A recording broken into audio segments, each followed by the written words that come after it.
जरी सीट थोड्यासाठी गेली असेल तरी ज्या लोकांनी माझ्यावर 1775 लोकांनी विश्वास दाखवला होता त्यांच्यासाठी मी नगरसेवक असेल.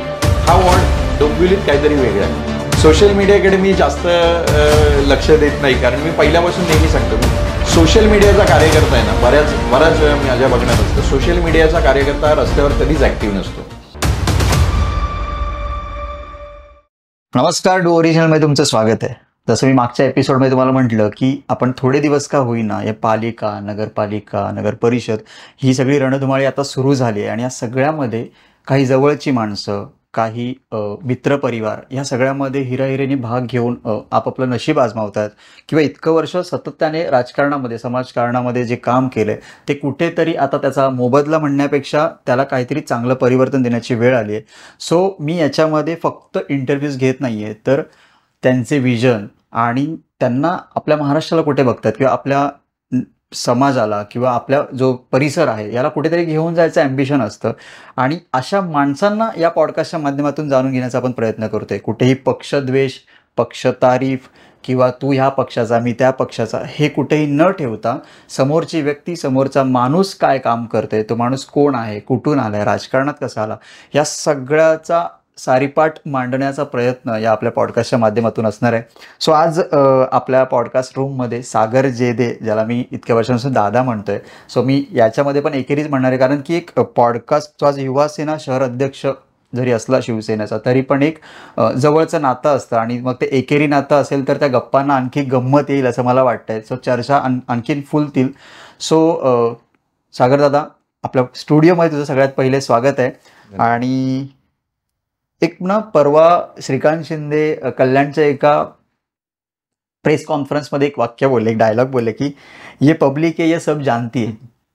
बरोबर. हां. सो हे सगळं हा अट्टाहास जो आहे पॉडकास्टचा असेल किंवा आपल्या दिसण्याचा असेल, हा कशासाठी आहे तर या पब्लिकला, आपल्याला सगळ्यांना माहिती आहे निवडणुका आल्यात आणि त्या निवडणुकाचं तू प्रतिनिधित्व करतोय. सो म्हणून ते म्हटलं की हे पब्लिक आहे, यांना सगळं माहिती आहे की आपण हा का करतोय. सो मी डायरेक्ट थेट पहिल्या प्रश्नाकडे येतो की 18 वर्ष तू सातत्याने समाजकारण करतोय, राजकारण नाही म्हणणार, समाजकारण करतोय, कारण की येत्या पुढच्या प्रश्नांमधनं त्याचं समाजकारण का मी म्हणतोय ते येईलच समोर.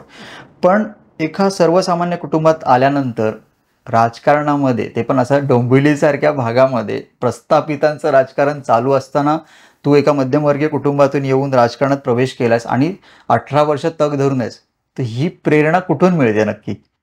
की कसं आहे की समाजकारणात काम करत असताना यश अपयश हे येत असतं. कुठल्याही यशाने हुरळून जायचं नसतं आणि अपयशाने खचायचं नसतं. हे नेहमी मी शिकत आलो आहे कामाच्या माध्यमातून.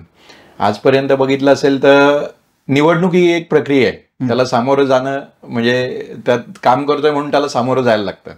पण जरी निवडणूक हरलो एखादी, आता मी पहिल्यांदा 30 मतांनीच माझी सीट गेली, पण जरी सीट थोड्यासाठी गेली असेल तरी ज्या लोकांनी माझ्यावर 1775 लोकांनी विश्वास दाखवला होता त्यांच्यासाठी मी नगरसेवक असेल. एक्झॅक्टली. की मी जर त्यातून बाहेर पडलो तर त्या लोकांच्या विश्वासाला तडा जाईल, म्हणून मी सातत्याने काम करत राहिलो. की भले, आणि कसं असतं की निवडणुकीपुरता एखादा पक्ष असतो, मी कधी काम करताना पक्ष किंवा हे बघून काम करत नाही. माझ्याकडे कोणी गरजू, कोणी आला की माझ्या लायक काम आहे, माझ्याकडून होण्यासारखं आहे, तर मी कधीच त्याचा पक्ष विचारत नाही, जात विचारत नाही, धर्म विचारत नाही. माझ्या ज्याने होणारी कामं मी 100% करतो. मी पुढच्या प्रश्नाकडे असेल की मगाशी माझ्या इंट्रोमध्ये पण मी सांगितलं की सातत्याने 18 वर्ष तुम्ही काम करता, ठीक आहे, मग तो पक्ष कोणताही असू दे, पण या सगळ्यामध्ये ना कुठले तरी एक क्षण असे असतात की ते कधीच विसरता येत नाहीत. सो या सगळ्या याच्यामध्ये महत्वाचा टप्पा कुठे होता की बाबा 18 वर्षामध्ये हा ठीक आहे, पहिले मी फक्त कार्यकर्ता राहिलो, मग नंतर माझ्याकडे हे पद आलं, ते पद आलं, पण एखादं पद असं आलं किंवा एखाद्या नेत्याने स्वतः नावाने हाक मारली असेल, सो असा कुठला टप्पा आणि कधी आला तो? असे आतापर्यंत बऱ्याच वेळा अशा गोष्टी झाल्या की जेव्हा राजकारणात आलो तेव्हा कधी हा विचार केला नव्हता की ह्या लेवलला जाईन किंवा इथपर्यंत जाईन किंवा निवडणूक वगैरे हे डोक्यात नव्हतं. एक कार्यकर्ता म्हणून सहभागी झालो. मी पहिले शाखाध्यक्षपासून माझी सुरुवात झाली. 2010ला पहिल्यांदा माझी बहीण लेडीज वॉर्ड पडला होता, बहिणीला मी उमेदवार म्हणून हे केला. तर प्रस्थापितांच्या विरोधात हे होतं, तर पहिले सगळ्यांनी म्हणजे वेळात काढलं होतं की सगळी माझ्याबरोबरची टीम सगळी होती ती मीच सगळ्यात मोठा होतो, बाकी सगळी माझ्यापेक्षा लहान मुलं होती. तेव्हा माझं वय 22-23 समथिंग असेल आणि सगळी कॉलेजची शाळेची मुलं अशी होती. फक्त एक माझी जमेची बाजू होती की सगळी मुलं सुशिक्षित होती, की आम्हाला अक्कल विकत घ्यायची नव्हती. आमच्याकडे सगळ्यांकडे स्वतःचं डोकं होतं. त्या याच्यावर आम्ही प्रस्थापितांना जो हे केलं, म्हणजे कोणी विचार पण केला नव्हता, त्यावेळेस माझी सीट 30 मतांनी गेली. म्हणजे कोणत्या वर्षी? 2010ला. मग या सगळ्यामध्येच नक्की होतं की ना, आता जसं तुम्ही म्हटलात की प्रस्थापितांना घाम फोडला तुम्ही, ठीक आहे, पण हे सामाजिक राजकीय प्रवासात अडथळे तर येताच. या अडथळ्यांमध्ये असं नाही का, एक कल्याण डोंबिवलीमध्ये एक म्हण आहे की अंगावरती घेतलं आपण त्यांना. बरोबर. सो असा कुठला क्षण आला आता? अंगावरती जास्त करून हा क्षण निवडणुकीच्या पॅचमध्ये येतो मोठ्या प्रमाणात. कारण कसं असतं, बाकी वेळी सगळे खेळीमेळीने बऱ्यापैकी चालत असतं. निवडणुकीमध्ये जेव्हा समोरचा उमेदवार जेव्हा साम दाम दंड भेद ह्या सगळ्या दृष्टीने स्ट्रॉंग असतो, तेव्हा सगळे प्रेशर आपल्यावर वापरले जातात. म्हणजे फायनान्शियल प्रेशर की आपले लोकांना हे करण्यासाठी, दुसरी गोष्ट दादागिरी, समजा माझ्याबरोबर कोण काम करतं त्यांच्या विरोधात हे करणं, ह्या सगळ्या ते जे 15 दिवस म्हणजे तो जो निवडणुकीचा पिरियड असतो हा प्रचंड प्रेशर आहे. जरी म्हणजे लोकांसमोर दाखवता येत नसला तरी तो प्रचंड, की एक गोष्ट मनात असते की शेवटी मी सामान्य घरातून आलोय, माझ्या मागे बॅकिंग मोठी कोणाची नसते, राजकीय पाठबळ नाही किंवा फायनान्शियल पाठबळ नाही, त्यामुळे जे काय करायचं ते मलाच करायचंय. त्यामुळे ती थोडी हे असते. पण बोलतात ना की लोकांची आणि मित्रांची जी शक्ती पाठी उभी आहे त्यांच्या भरोशावर आपण कुठलंही युद्ध जिंकू शकतो. त्याच्यावरतीच मला तसं विचारायला आवडेल की असा एखादा प्रसंग कुठला तरी असेल इन बिटवीन इलेक्शन की त्या प्रसंगाने आतून बदलून टाकलं किंवा अजून हिंमत आली त्याच्यामध्ये की आता मी काही करू शकतो, असा एखादा रस्त्याने जाता जाता पण असा एखादा प्रसंग झाला असेल? त्यावेळीच बऱ्याच जणांना म्हणजे बोलतात ना की निवडणूक पिरियडमध्ये जी दादागिरीच्या विरोधात उतरलो त्याच्यानंतर जो कॉन्फिडन्स आतून आला, तेव्हा भले तिकडे आपण एखादा मला प्रसंग ऐकायला आवडेल.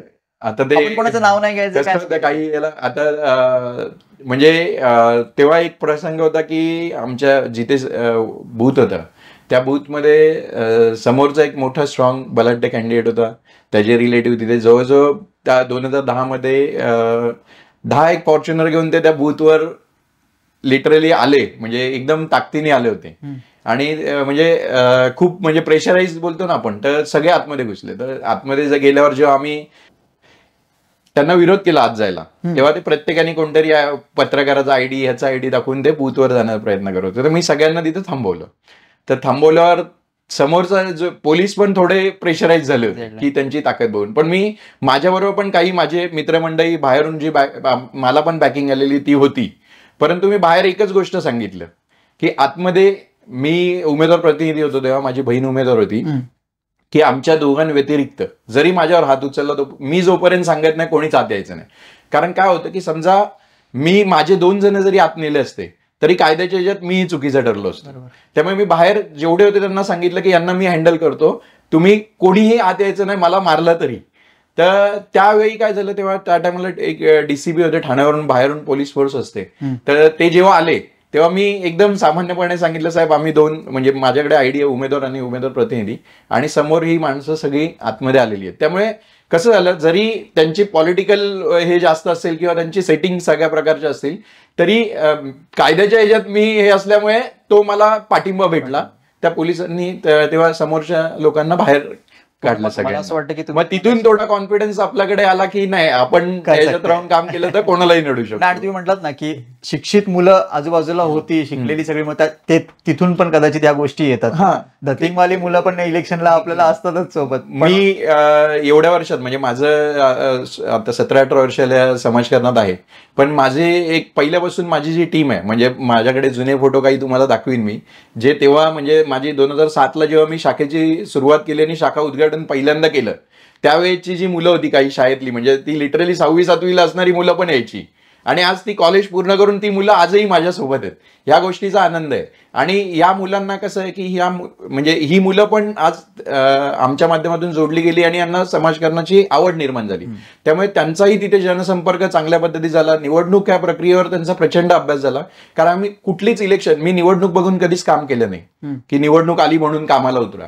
2007ला शाखा चालू केली, त्यानंतर 2010ला जरी सीट गेली माझी तरी मी शाखा बंद नाही केली. नाही तर आपण बघितलं असेल बऱ्याच वेळा नगरसेवकही कार्यालय बंद करतात, पण 2007 ते आज तक आमचं शाखा पूर्ण कायम आहे आणि सगळी टीम आमची रोज डेली ऍक्टिव्ह असते. मी पॉडकास्टसाठी जेव्हा तुमचं नाव माझ्या टीमनी समोर आणलं तेव्हा ना मी तुमच्याबद्दल जेव्हा अभ्यास सुरू केला तेव्हा मला एक प्रामुख्याने गोष्ट आवडली. मी ठामपणे सांगतो की प्रेक्षकांसमोर की आवडली. ते म्हणजे जसं की 17-18च्या काळामध्ये जेव्हा पूर आला, सगळीकडे पूरजन्य परिस्थिती होती, तेव्हा आयरे गावातले काही फोटो तुमचे व्हायरल झाले होते आणि त्याची वृत्तपत्रांनी पण दखल घेतली होती. म्हणजे काही ज्येष्ठ नागरिकांना तुम्ही लिटरली खांद्यावरती घेऊन बाहेर काढलं होतं. म्हणजे त्या सिच्युएशन मधनं तुम्ही त्यांना मदत करत होता. सो मला ऐकायला आवडेल की काय ते नेमका प्रसंग होता की कुठली गोष्ट तुम्हाला इमोशनल करून जाते तेव्हाची.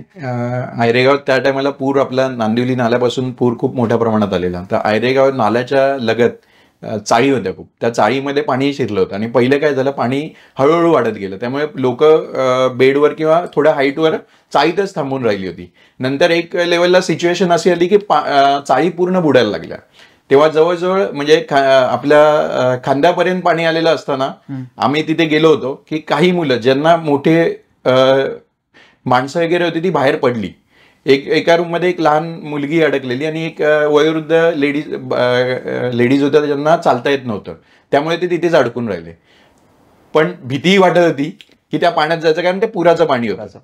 कधी लेवल वाढेल सांगू शकत नव्हतं. पण एक मनात हे होतं की एखाद्याला वाचवणं हे आपण जर याच्यात आपलं कर्तव्य आहे. तर त्या याच्यात आम्ही म्हणजे डेअरिंग करून त्या पाण्यामध्ये आम्ही गेलो होतो आणि त्यातून 2 जणांना आपण बाहेर काढले. जे बाकी होते त्या चाळीमध्ये अडकलेले होते त्यांना आपण बाहेर काढलं होतं. समाजकारण म्हटलं, राजकारण म्हटलं की आंदोलन आले, मोर्चे आले आणि तुम्ही ते खूप जवळून बघितलेत आंदोलन. म्हणजे इतर राजकारणी लोकांनी जसे बघितले तसेच तुम्ही पण एक कार्यकर्ता म्हणून एक वेगळं ते सगळी परिस्थिती असते. अशामध्ये तुम्हाला जेलमध्ये पण जावं लागलंय. सो मला जरा क्युरियोसिटी की तो जेलमधला एक्सपिरियन्स जो होता तो काय होता आणि कशासाठी जेलमध्ये जावं लागलं? समाजकारणात मनसेतून राजकारणात आल्यामुळे आम्ही आंदोलन हा आमचा म्हणजे पिंड होता म्हटलं तरी काही हरकत नाही. तर आणि संघटनेसाठी माझं पहिल्यापासून एक आहे, मी काम करतो संघटनेसाठी काम करतो. संघटनेचं तेव्हा नेत्यांचा किंवा संघटनेचं एखादं काम असेल, आंदोलन असेल, आदेश असेल, तेव्हापासून आजपर्यंत कधीच आम्ही मागे हटत नाही. तर एखादा आदेश आल्यावर तेव्हा माझ्यामध्ये 2दा असा प्रसंग झाला होता. एकदा फेरीवाल्या प्रश्नावर झाला होता, तेव्हा रामनगरला आपला अटक झाली होती आणि एक रेल्वे बुलेट ट्रेनच्या विरोधात आंदोलन मनसेचं त्या काळी होतं. त्या आंदोलनात आम्ही सहभागी होतो.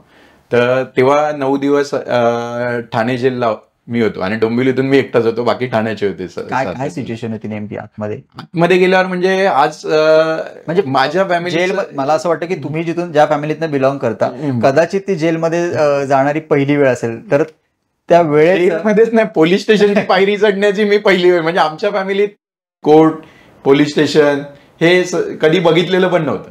माझे आजोबा वारकरी संप्रदायाचे, वडील वारकरी संप्रदायाचे आहेत. म्हणजे लांब पर्यंत कोणाचा काही संबंध नव्हता. पण ह्याच्यात आल्यामुळे आणि मलाही माहित नव्हतं की आता एवढं मोठं म्हणजे ती सिच्युएशन, जेव्हा आपण आंदोलनाला जातो तेव्हा माहिती असतं की पुढे काही ना काहीतरी होणार. पण आपल्याला आपण हे घेऊन चाललेलो असतो. पण फक्त तो त्रास थोडा घरच्यांना होता. आतमध्ये काय आणि आतमध्ये गेल्यावर बोलाल तर जेल जेव्हा बघितलं, म्हणजे आम्हाला आतापर्यंत आपण ऐकतो जेल वगैरे बाहेरून खूप बरं वाटतं. आतमध्ये गेल्यावर कळतं की तिथे कुठेही पॉलिटिकल, म्हणजे आम्ही पहिल्यापासून काय हे करायचं, अरे माझ्यावर काय राजकीय केस आहे, म्हणजे हे बाहेर ऐकायला बरं वाटतं. आतमध्ये राजकीय वगैरे कैदी वेगळा नसतो काही, सगळ्यांना एकच ट्रीट असते. म्हणजे जेलचे दिवस, जेलमध्ये एक दिवस काढणं म्हणजे बाहेर, म्हणजे आपल्याला असं वाटतं की 6 महिने वर्ष गेलं असेल, एवढा बेकार अवस्थेत आपलं ते जेलमधले दिवस जातात. लिटरली तेव्हाची अवस्था अशी की पहिले 3 दिवस आमचे ठाण्याचे काही पदाधिकारी होते, 3 दिवस आम्ही काहीच खाल्लं नव्हतं. कारण जेलमधलं जेवण आपण जेवूही शकत नाही. म्हणजे 9 दिवस मी जेलमध्ये होतो, जवळजवळ 8 ते 10 किलो वजन कमी झालं असेल. 9 दिवस? हा. मग यावेळेला पक्ष लेवलला किंवा तुम्ही ज्यांच्यासाठी काम करत होता, नेते मंडळी असेल, तिथून काही बॅकअप किंवा काय गोष्टी घडत होत्या, हालचाली होत होत्या? कसं असतं आतमध्ये काही, म्हणजे आतमध्ये जगात काय चालू आहे हे कळतच नाही. ओके.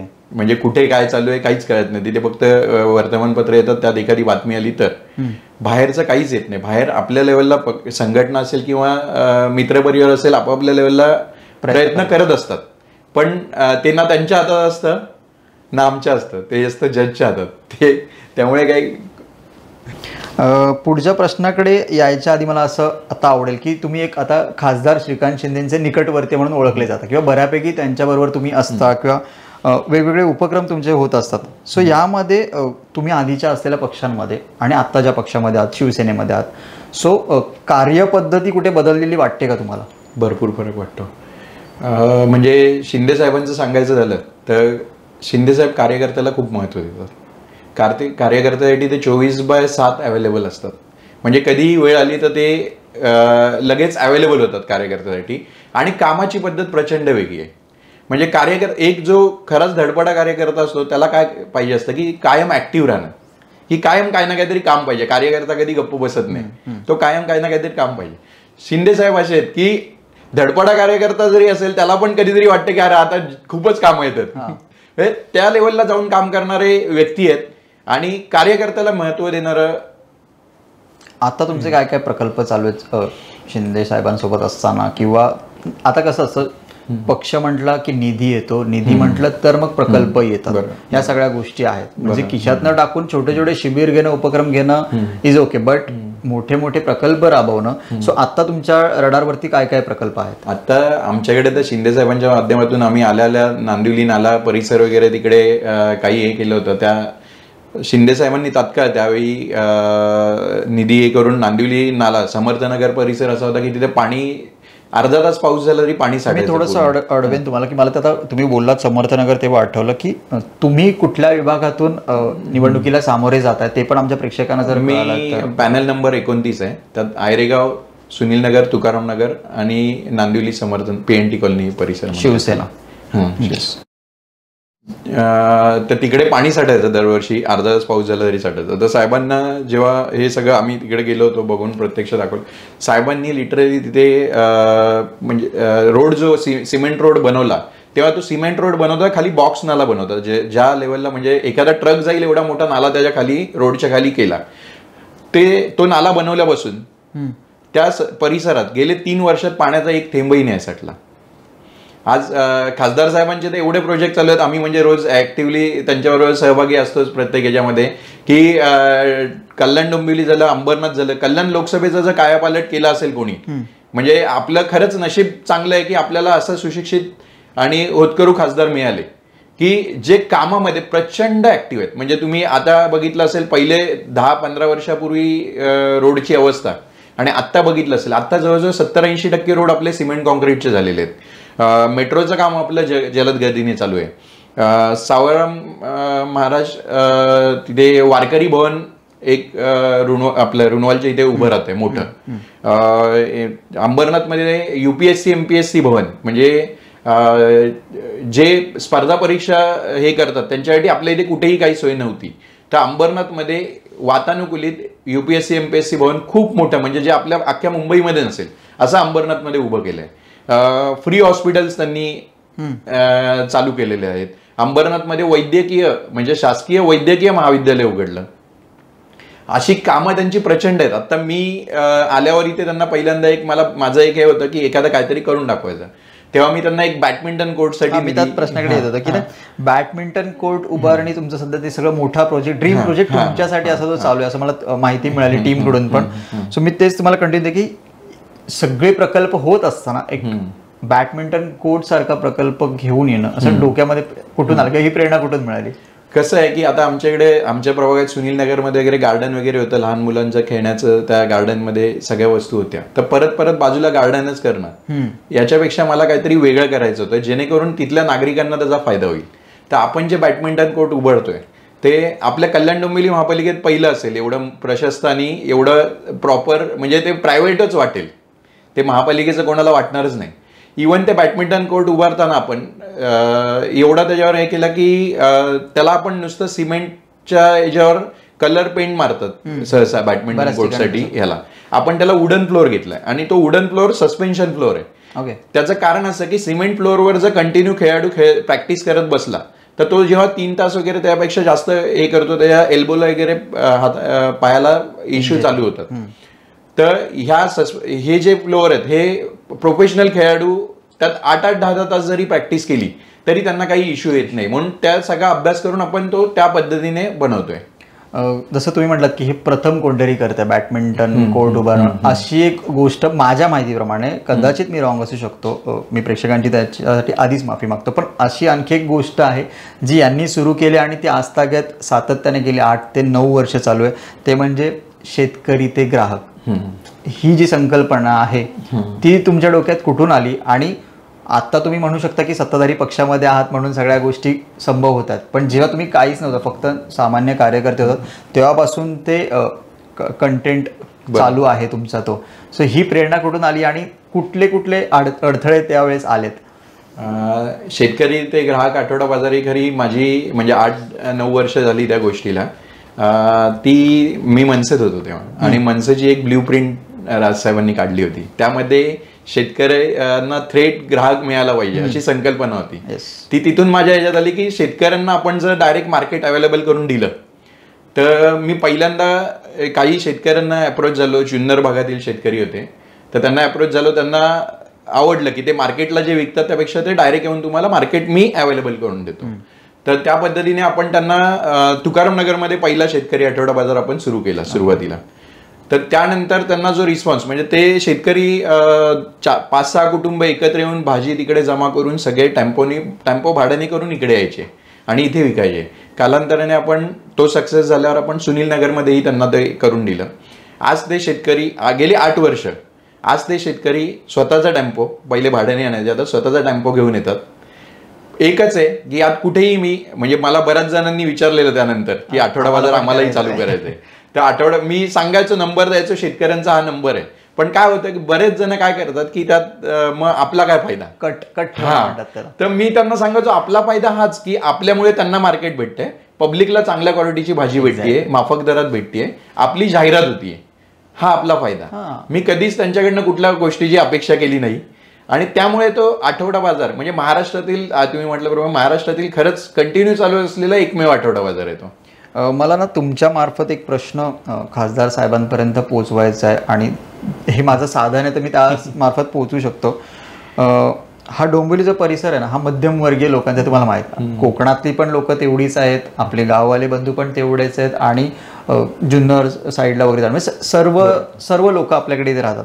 सो प्रत्येकजण आहे ना त्यांच्या गावी सणासुदीला इकडे तिकडे जात असतो, आणि त्या दरम्यान त्याचा प्रवास असतो ST बसने जायचा.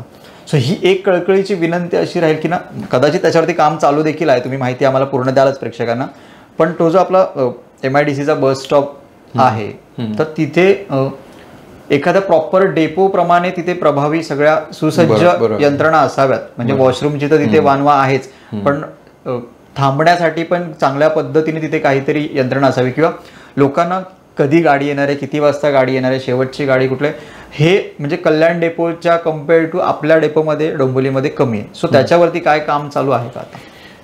डेपोच्या त्या रिलेटेड प्रश्न विचारला तर एक सांगेन मी तुम्हाला. गेले 2 वर्ष झाले असतील या गोष्टीला, की मला तक्रार आली होती नागरिकांकडून अशीच, तिथे पाण्याचं कनेक्शन आपण म्हटल्याप्रमाणे ते इश्यू होते थोडे.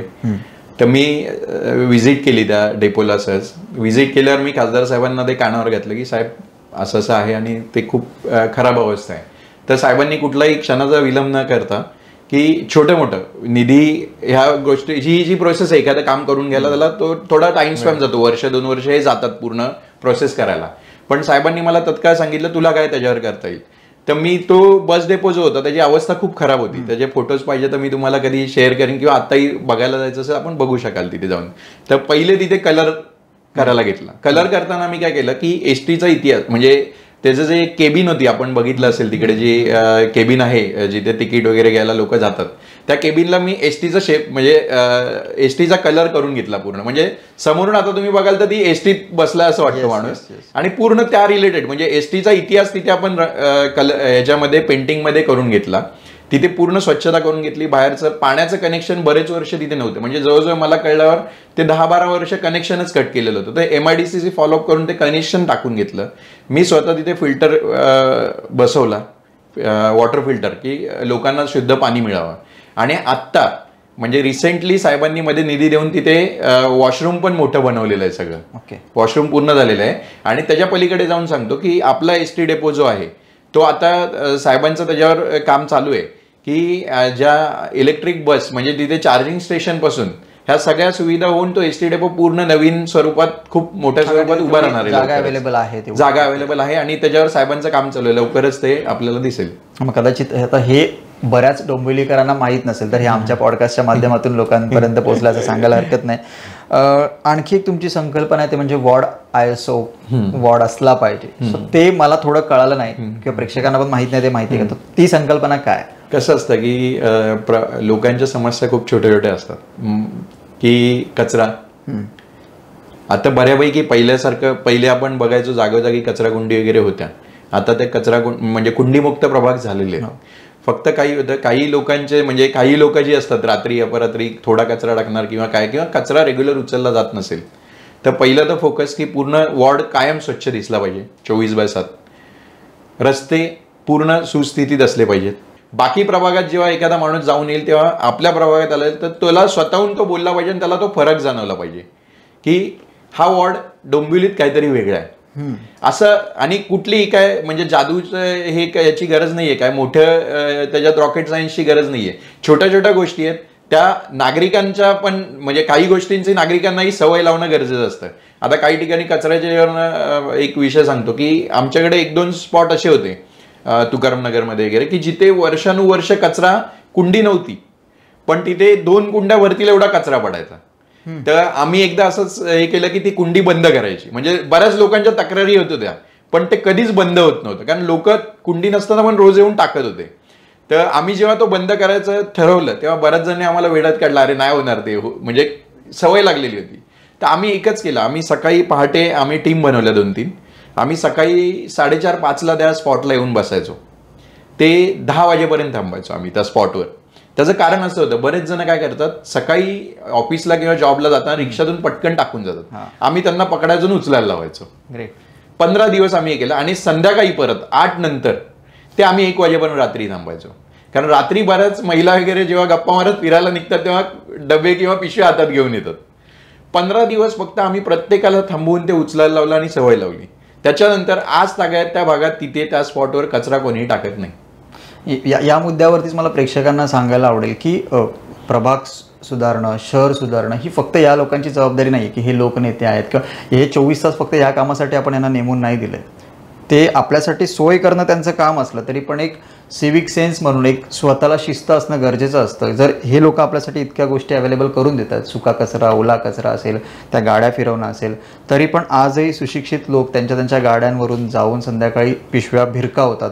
कोण बघत नाही ना, मला बघितलं नाही, ठीक आहे एका पिशवीने काय होते. पण जेव्हा ते तिथे कचऱ्याचा ढीग असतो आणि मग तिथून आपल्या घरी पाहुणे येत असतात किंवा आपली मुलं तिथनं शाळेत जात असतात तेव्हा आपण नाकावरती रुमाल ठेवतो आणि मग यांच्या फोटोकडे बघून सांगतो यार काहीतरी करा म्हणून. सो हे फक्त लोकनेत्याची जबाबदारी नाही, ही एक सर्वसामान्य नागरिक एक माणूस म्हणून हे आपलं कर्तव्य आहे. हे कुठेतरी मला असं वाटतं हे वचननाम्यामधनं पण जाणं गरजेचं आहे. म्हणजे फक्त आपण कामं करतोय म्हणजे आपल्याला ठेका घेताय हा शब्द मी वापरू शकतो, तुम्ही नाही वापरू शकत, पण हा एक जातो लोकांकडे मेसेज. सो याच्यामध्ये आणखीन डे केअर सारखी तुमची यंत्रणा आहे, म्हणजे तुम्ही त्याच्यावरती काम करताय, हॅपी स्ट्रीटवरती काम करताय. हे सगळे रोल मॉडेल तुमच्याकडे हे इतक्या 18 वर्षात साचलेले आहेत की ते आता 18 वर्षात आता एवढी कामं आणि एवढ्या वेगवेगळ्या हे केलं की आता एकदम सांगायचं झालं आठवत पण नाहीत बऱ्याच गोष्टी. पण जिथे जिथे काही असं वाटतं की ते बदल होणं गरजेचं आहे ते नक्कीच डोक्यात येतं. किंवा जेव्हा आपण बाहेर फिरतो तेव्हा एखादी चांगली गोष्ट बघितली की ते नेहमी असं वाटतं की हे आपल्या एरियात झालं पाहिजे. याच्यामध्ये कुठेतरी एक राज ठाकरेंच्या पक्षामध्ये राहिल्याचं काहीतरी आहे का अंगात? मी हे नेहमी आताही मी हे करतो की राजसाहेबांचं विजन आणि हे खूप चांगल्या लेवलला होतं. प्लस मी अजून एक गोष्ट इथे आल्यावर नेहमी सांगतो की तिथे राहिलो एक मी म्हणजे स्ट्रगल पिरियड पाहिला की ज्या पहिल्यापासूनच शिवसेनेत असतो तर सत्ताच बघितली असती फक्त. म्हणजे इथे बऱ्याच वर्ष आता जे तुम्ही बघाल तर आम्ही आमच्याबरोबरचे काही जे आहेत ते फक्त सत्ताधारी पार्टीत असल्यामुळे त्यांना तो स्ट्रगल माहिती नाही. म्हणजे मला एक त्या बाबतीत मी हे समजतो की नशिबान समजतो की जुन्या शिवसैनिकांनी जो काळ बघितलेला आहे स्ट्रगलचा तो तिथे असल्यामुळे मी तो काळ बघून आलो. सोशल मीडिया ट्रोलिंगकडे कसं बघता तुम्ही? सोशल मीडियाकडे मी जास्त लक्ष देत नाही कारण मी पहिल्यापासून नेहमी सांगतो, मी मनसेत असताना पण ते गोष्ट हे करायचो की मी पहिल्यापासून एक गोष्ट नेहमी सांगतो की सोशल मीडियाचा कार्यकर्ता आहे ना, बऱ्याच वेळा माझ्या बघण्यात असतं, सोशल मीडियाचा कार्यकर्ता हा रस्त्यावर कधीच ऍक्टिव्ह नसतो. बराच कार्यकर्ता हा फक्त सोशल मीडियावर सल्ले देत असतो. तुम्ही बघत असाल तर काही पक्ष, आता जसं झालं मनसेचं सोशल मीडियावर खूप चांगल्या पद्धतीने काम आहे, पण तोच सोशल मीडियाचा कार्यकर्ता रस्त्यावर उतरताना दिसत नाहीये. कारण जेव्हा तुम्ही प्रत्यक्षात काम करता, एखाद्याला सल्ला देणं खूप सोपं असतं, पण प्रत्यक्षात कृतीत उतरून काम करणं हे खूप कठीण टास्क असतो. तर सोशल मीडियावर काय होतं की त्यांना फक्त एखादं चांगलं काम झालंय त्यात पण त्यांना फक्त त्रुटीच काढायच्या असतात. बऱ्याच वेळा चांगले लोकही असतात, चांगले सल्ले हे पण देतात, पॉझिटिव्ह सल्लेही देतात किंवा स्तुती पण करतात, त्या गोष्टी ओके. पण काही जण काय करतात, काही जणांचं फक्त एकच काम असतं, उठलं की टीका करणं. मी बऱ्याच वेळा एक गोष्ट सांगतो की सगळ्यात सोपं जर काम कुठलं असेल ना, ते विरोधक आहे, विरोध करायचा. कारण त्यांना काहीच काम करायचं नसतं, त्यांना फक्त एखादा करतोय त्यात खोड घालायची असते. आणि सगळ्यात कठीण जे आहे ना टास्क, तो काम करून दाखवणं असतं. तुम्हाला त्याच मुद्द्यावरती असं येतं की इतके वर्ष तुम्ही सातत्याने काम करता समाजकारणामध्ये, बऱ्याच लोकांसोबत उठबस असते, भेटीगाठी होतात, या सगळ्यामध्ये आत्ताच्या महानगरपालिकेच्या निवडणुकीच्या दरम्यान तुमचे स्वतःचे जवळचे मित्र पण वेगवेगळ्या पक्षामध्ये असतील, ते देखील या निवडणुकीला सामोरे जात आहेत किंवा ते स्वतः इच्छुक आहेत, बरेच इच्छुक उमेदवार आपल्या आजूबाजूला आहेत. या सगळ्यांना एक तुम्ही मित्र म्हणून काय सल्ला द्याल? काम करताना कधीच, म्हणजे कुठलंही राजकीय याच्यात मी जरी काम करत असलो तरी जेव्हा काम करतो तेव्हा मी पक्ष किंवा कुठला, मी मगाशी बोललो की मी ह्या संघटनेचा आहे, त्या संघटनेचा, ह्या पक्षाचा हे कधीच बघत नाही. राजकारण आणि पर्सनल लाईफ ही खूप वेगळी आहे. की राजकारण हे फक्त इलेक्शनच्या दिवशी तुम्ही विरोधक असतात, बरोबर. इलेक्शन झाल्यावर जरी आपले विचार वेगळे असतील तरी मनभेद नाही पाहिजे. एखादा राजकीय मतभेद असू शकतो, बरोबर, की त्याला पर्सनलवर, मला वाटत नाही की पर्सनलवर जाऊन कोणी काय कोणाला हे करावं. आणि आम्हाला शिंदेसाहेब नेहमी सांगतात की कामातून उत्तर द्या. शिंदेसाहेब आपण बघितलं असेल की ते कधीच इतर जण टीका करताना किंवा बोलताना एवढे बोलत बसतात, पण शिंदेसाहेब बोलतात खूप कमी. ते उत्तर त्यांच्या कामातून आणि कृतीतून करून दाखवतात. मी शेवटच्या प्रश्नाकडे येईल माझ्या, की जसं तुम्ही आता गेले 18-19 वर्ष काम करताय, तशीच बरीचशी आमच्यासारखी तरुण मंडळी असतील किंवा आणखी आपले कार्यकर्ते जे असतात, ते आता ह्या इलेक्शनच्या दरम्यान तुमच्या मागून काम करत असतील किंवा दादानी सांगितलं बॅनर लावायचं, दादानी सांगितलं हे आणायचं, एक खूप पर्सनल लेवलला येऊन ते लोक काम करत असतात. जेवणाच्या वेळा, म्हणजे शेवटच्या 15 दिवसामध्ये जेवणाच्या वेळा वगैरे पण बऱ्याचदा चुकतात काही जणांचा. सो ह्या सगळ्यांकडनं जेव्हा ते राजकारणाकडे, कदाचित त्यांचं बघण्याचं इंटेन्शन वेगळं असेल, पण त्यांना काय तुम्ही एक मेसेज द्याल, की काय संदेश द्याल तुमच्या अनुभवावरनं? एक तर मी माझा कार्यकर्ता कोणाच, माझी जी टीम आहे किंवा माझ्यासाठी काम करणार आहे, त्याला आमचे रिलेशन असे आहेत की आम्ही घरचं, म्हणजे फॅमिली रिलेशन असतं. सगळ्यांसाठी विचारतो की ओव्हरऑल एकच करायचं की संघटनेचं काम करत असताना निगेटिव्ह विचार डोक्यातून पहिले काढून टाकायचे, की कुठलीही गोष्ट अशक्य नाहीये. तुम्ही एकदा मनात ठरवलं की तुम्ही ते करून दाखवू शकता. किंवा कोणी काही सांगतं, निवडणूक प्रक्रियेमध्ये काय होतं, बऱ्याच वेळा विरोधक कान भरायची कामं खूप करतात, की म्हणजे एखाद्याला भेटून काहीतरी वेगळं सांगणार. तर मुळात ते हलक्या कानाचे अजिबात होऊ नका. तुम्ही फक्त तुमच्या कामावर फोकस करा. आम्ही ठरवलंय, आम्हाला धनुष्यवान शिंदेसाहेबांना धनुष्यवान हे करायचं आहे, तर आपण एकच करायचं की आपला महापौर बसवण्यासाठी आपला धनुष्यवानाचा कॅन्डिडेट तो काय आहे, त्याचं क्षमता काय आहे, एकदा उमेदवार दिला, तो माझं असं म्हणणं आहे की संघटनेने एकदा उमेदवार दिला, तो हा आहे, तो आहे, तो दगड जरी असला तरी त्यासाठी आपण जोरात आणि जोशात कामासाठी उतरायचे. आणि जर हे केलं तर विजय हा निश्चित आपलाच आहे.